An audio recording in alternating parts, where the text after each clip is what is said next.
Bien chicos, resta hablar sobre el último tipo de dilatación o expansión térmica, como lo es la dilatación o expansión volumétrica. Bueno, una pequeña definición respecto a la dilatación volumétrica podría ser esta, que se la define como la variación que se produce en las tres dimensiones, tanto largo, ancho y alto, de un cuerpo, debido a una diferencia de temperatura. Entonces, proseguiremos con un ejemplo. Un primer ejemplo podría ser un cubo de un material X. No especificaremos el tipo de material por el cual está compuesto. Bien, como podemos ver, el cubo posee un cierto volumen inicial a una determinada temperatura inicial. Sin embargo, cuando le agregamos o incrementamos su temperatura hasta una temperatura final, el volumen final obviamente también variará o aumentará. Bien, para calcular esa variación en el volumen del cubo, utilizaremos la siguiente ecuación. Variación de volumen es igual a volumen inicial por beta, que es el coeficiente de dilatación volumétrico, por variación de temperatura. Bien, si descomponemos esta ecuación nos quedaría de la siguiente manera. Volumen final volumen inicial va a ser igual a volumen inicial beta. Lo podemos calcular mediante la multiplicación del coeficiente lineal por 3 por variación de temperatura, que va a ser igual a temperatura final menos temperatura inicial. Bien, bueno, al igual que tanto en la dilatación superficial como en la dilatación lineal, para calcular el volumen final pueden utilizar cualquiera de estas dos opciones. Sin embargo, un consejo a tener en cuenta es que cuando tengan que calcular tanto la temperatura final, la temperatura inicial o cualquier otro valor propio de esta ecuación, les aconsejo que tengan en cuenta esta primera ecuación. A partir de esta ecuación hacen el despeje del dato que deseen calcular. Bueno, ahora pasemos a un segundo ejemplo, en el cual tenemos un fluido que se encuentra contenido dentro de un recipiente. Cabe mencionar que cuando estamos haciendo referencia a un fluido, podemos estar hablando tanto de un líquido como de un gas. Eso es importante a que lo tengan en cuenta. Bien, como podemos ver, tanto el recipiente como el fluido se encuentran con un volumen inicial a una cierta temperatura inicial. Nuevamente, aumentamos su temperatura hasta una temperatura final y tanto el recipiente como el líquido o el fluido aumentarán su volumen. Sin embargo, en este caso tendremos en cuenta solamente el aumento en el volumen del fluido para explicar cómo se calcula sus incógnitas. Se utiliza nuevamente la misma ecuación que en el anterior ejemplo. Sin embargo, la diferencia entre el ejemplo número 1 es que para calcular el coeficiente de dilatación volumétrico en los fluidos no es necesario multiplicar el coeficiente de dilatación lineal por 3, ya que tanto en los líquidos como en los gases, al no poseer forma propia, no cuentan o solamente tienen como datos las dilataciones volumétricas. Entonces no tiene sentido hablar de dilatación lineal ni dilatación superficial en los líquidos y en los gases. Bien, ahora consideraremos tanto el aumento de volumen del recipiente como el aumento de volumen del líquido. Para ello tomaremos como ejemplo el siguiente esquema o dibujo. Podemos ver el recipiente que está completamente lleno de un líquido. Luego, si nosotros aumentamos la temperatura hasta una temperatura final, podemos ver que se produjo un aumento en el volumen del recipiente y también un aumento en el volumen del líquido, a tal punto que transborda o se derrama, como podemos ver. Pero ¿por qué se derrama si el recipiente, también se dilata o aumenta su volumen? Eso es porque las partículas que componen al líquido vibran con mayor intensidad que las partículas que componen a los sólidos. Es por ello que la separación que se produce entre las partículas cuando éstas vibran en los líquidos es mayor que la separación que se produce entre las partículas que forman a los sólidos. Por eso mismo es que en este caso se produjo un derrame del líquido. Bueno, para dejar esta idea lo más clara posible, vamos a plantear un ejemplo del mismo. El ejemplo nos dice: un recipiente cuyo volumen inicial es de 150 centímetros cúbicos está completamente lleno de glicerina a una temperatura igual a los 20 grados Celsius. Al calentar el conjunto hasta 150 grados Celsius, se observa que se derrama 2,5 centímetros de dicho líquido. Bien, una primera incógnita es: ¿cuál es la dilatación aparente? Para explicarlo, seguiremos utilizando ambos gráficos. La dilatación aparente, como pueden ver escrito ya, es 2,5 centímetros cúbicos. Y se lo define como dilatación aparente al líquido que se derrama. Bien, en este caso, como pudieron ver, se derramó debido a la dilatación. Se derramó una cierta cantidad de líquido. Esa cantidad de líquido que se derrama es la que se denomina como dilatación aparente. Y ya la consigna nos la otorga directamente, nos otorga el valor, que es 2,5 entonces. Bueno, pasemos a la segunda incógnita. ¿Cuál es la dilatación real?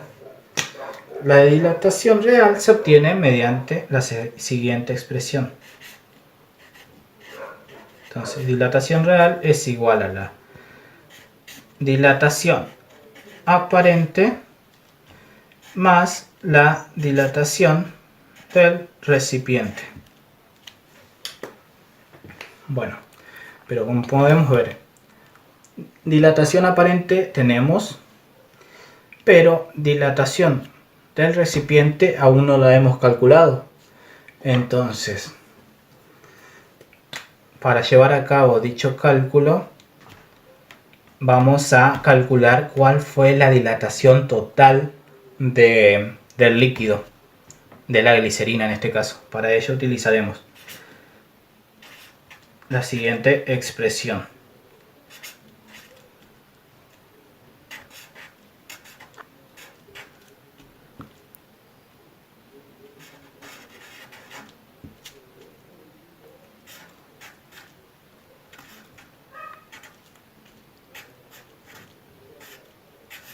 Bien,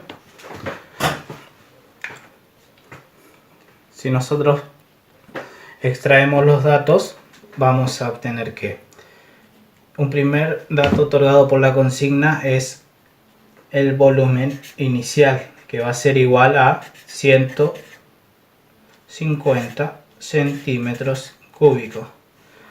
Un segundo dato, perdón, voy a sacar la tijera, es la temperatura inicial, que va a ser igual a 20 grados Celsius. Un tercer dato va a ser igual a la temperatura final, que va a ser igual a 150 grados Celsius. Entonces tenemos el volumen inicial, tenemos temperatura final, temperatura inicial. Nos falta un dato que es el coeficiente de dilatación volumétrica de la glicerina, la cual es igual a 0,51 por 10 a la menos 3, 1 sobre grados Celsius. Y ahora solo resta reemplazar los datos en la ecuación. Entonces dijimos volumen final es igual a nuestro volumen inicial, que es 150 centímetros cúbicos por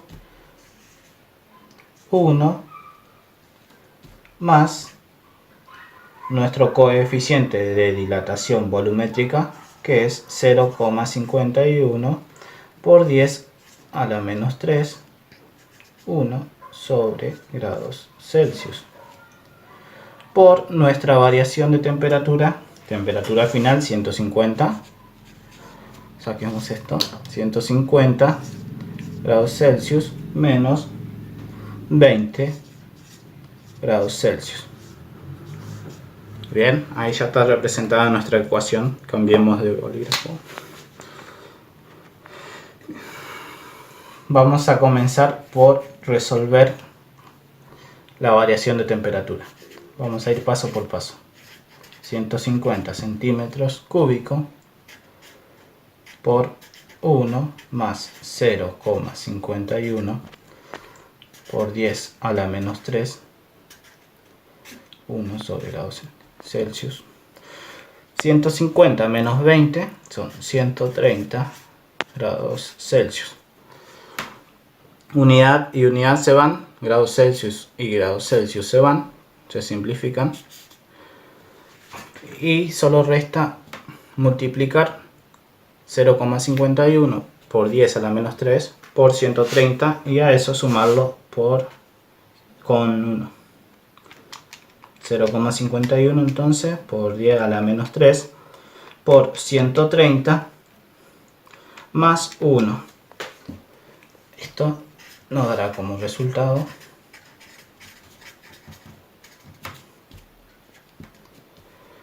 1,0663. Bien, solo resta hacer esa multiplicación.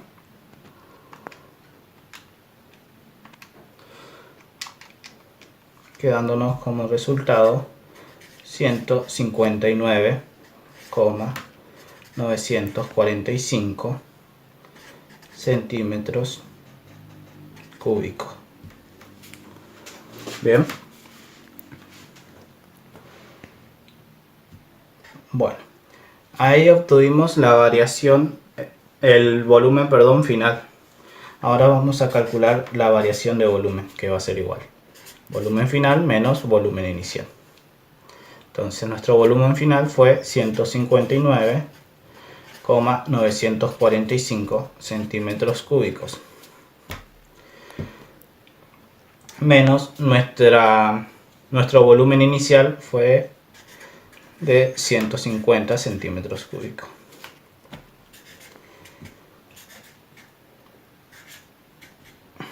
Esto nos va a dar como resultado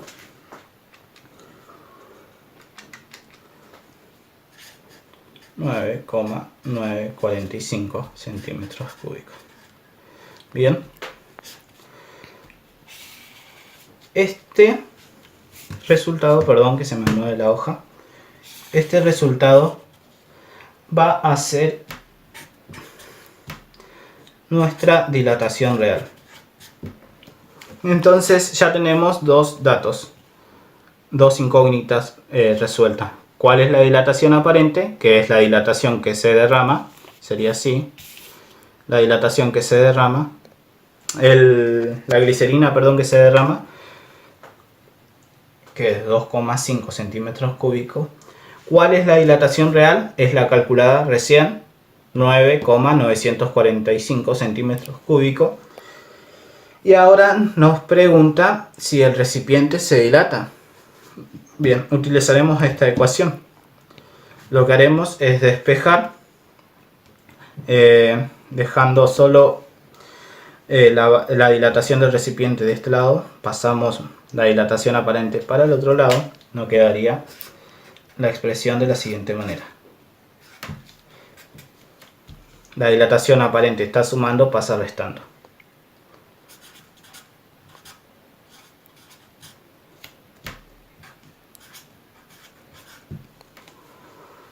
Bien, entonces recipiente, perdón,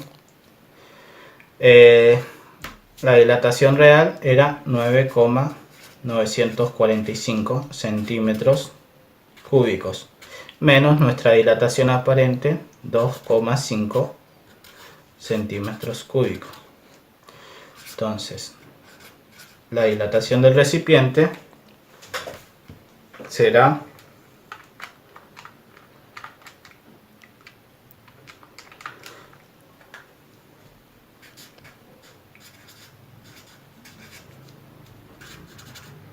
7,445 centímetros cúbicos. Entonces, la respuesta es sí, se dilata el recipiente y se dilata 7,445 centímetros cúbicos. Bueno chicos, espero les sirva estos ejemplos y les estaré dejando algunos ejercicios para que puedan poner en práctica lo desarrollado en los videos. Hasta luego.